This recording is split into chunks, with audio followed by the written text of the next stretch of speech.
Hello everyone and welcome to Allah Mobile My Team. Finally we can get this show underway and we are partnered with Williams as the title sponsor for now. But now let's get into the calendar immediately. We're going to start things off in Bahrain, but we don't have Jeddah in Allah Mobile. So round 2 will take place in Dubai and we're going to try and make the calendar as accurate to the 2024 season as possible. So we'll then go to Australia, then round 4 will obviously then take place in Japan, then we'll have China and so on. So here we go.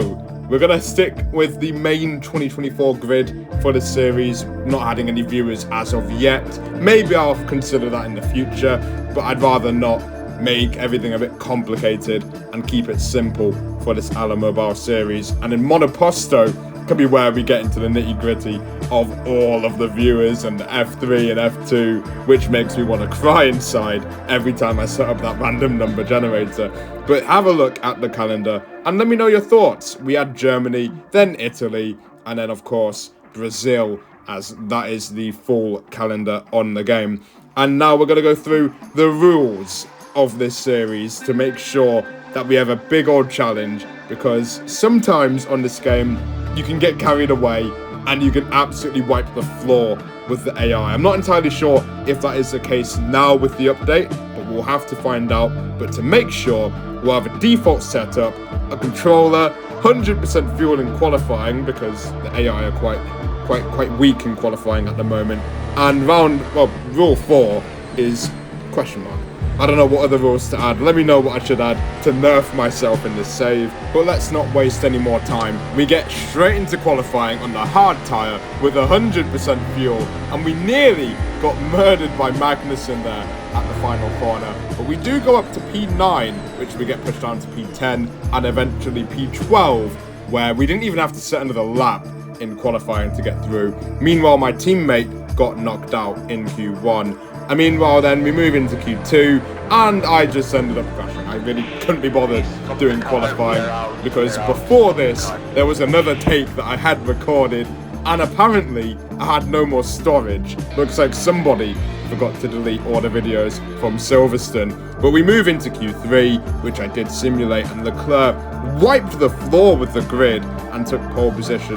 Here is the full grid as it stands without any penalties. I'm not sure if the AI can take penalties later on, but we'll find out shortly, as now we're sat on the grid, Bahrain, starting the season where we can legit change the calendar to whatever track we want. Brilliant feature, very underrated, and I've been waiting for that for a long time. So very good to see it in the game now, but let us get ready for the Bahrain Grand Prix.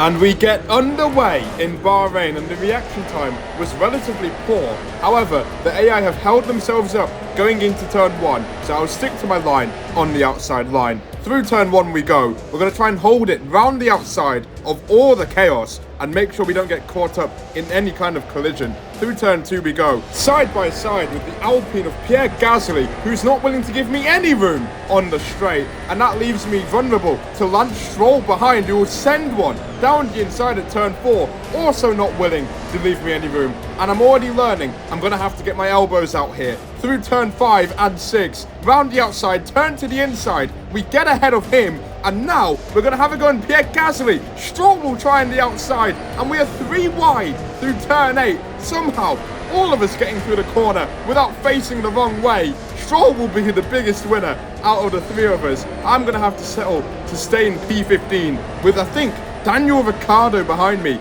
also looking aggressive, and look how quick the AI are in the straight.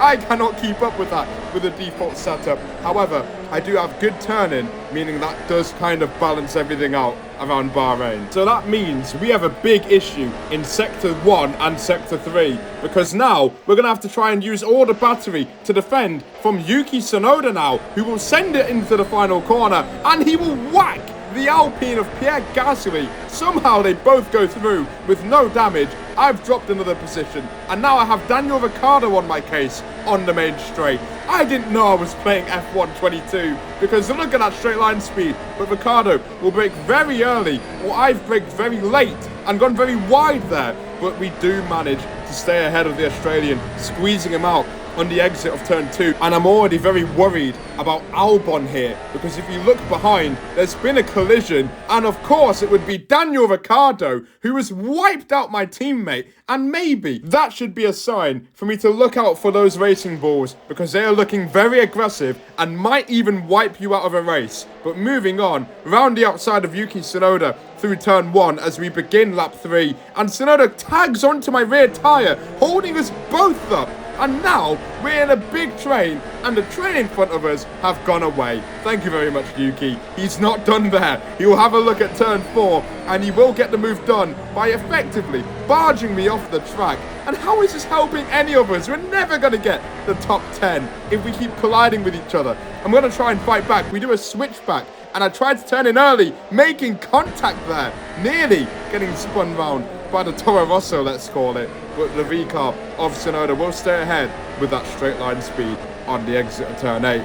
But now, at this point, we just have to try and stay behind Yuki and catch up to the pack with him. Rain in 31 minutes. However, the forecast was saying that it won't be too powerful, so maybe we'll be able to go the whole race on the dry tyre. As we now move on to the end of lap 5, and we've managed to catch up to the train, fighting for the lower end of the points. But, of course, that would be too good for Daniel Ricciardo. That would be too good. He absolutely dive bombs me at turn 13. You never go for a dive bomb there. Yet Ricciardo thought it was a good idea, and he spun me round, and the two SPYT Williams cars are at the back of the grid. However, we're not done yet. We're going to try and come back in this race by boxing onto the soft tyres and pushing like a lion for the rest of the race. We've done a lap that would have been the fastest lap. The lap after, we do the fastest lap of the Grand Prix, and we've got some real pace on this soft tyre, down the inside of Stroll, doing what he did to me on lap 1, squeezing him out and giving him the good old elbows through the corner.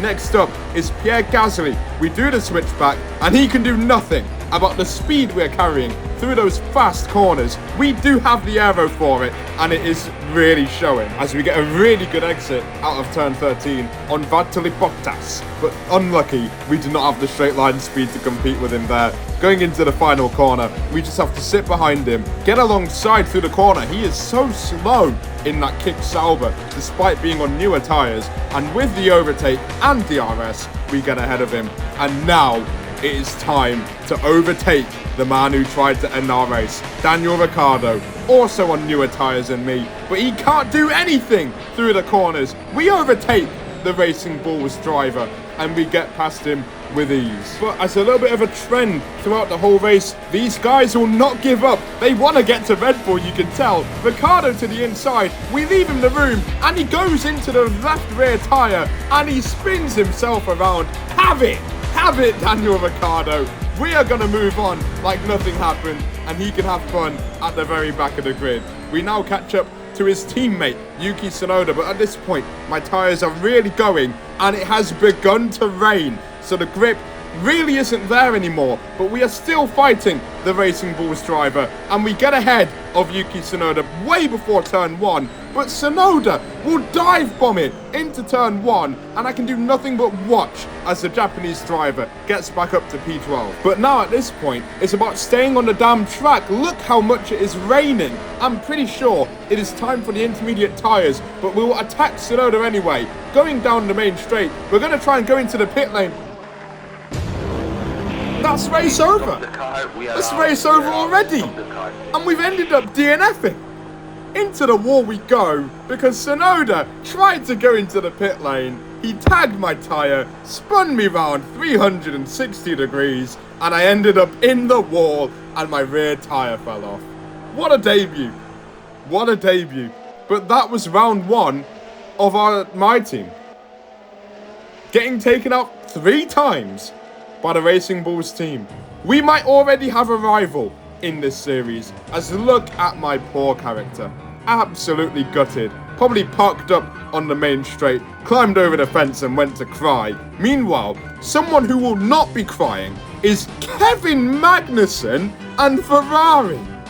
What were they cooking? I don't know. But another question is, what happened to Red Bull?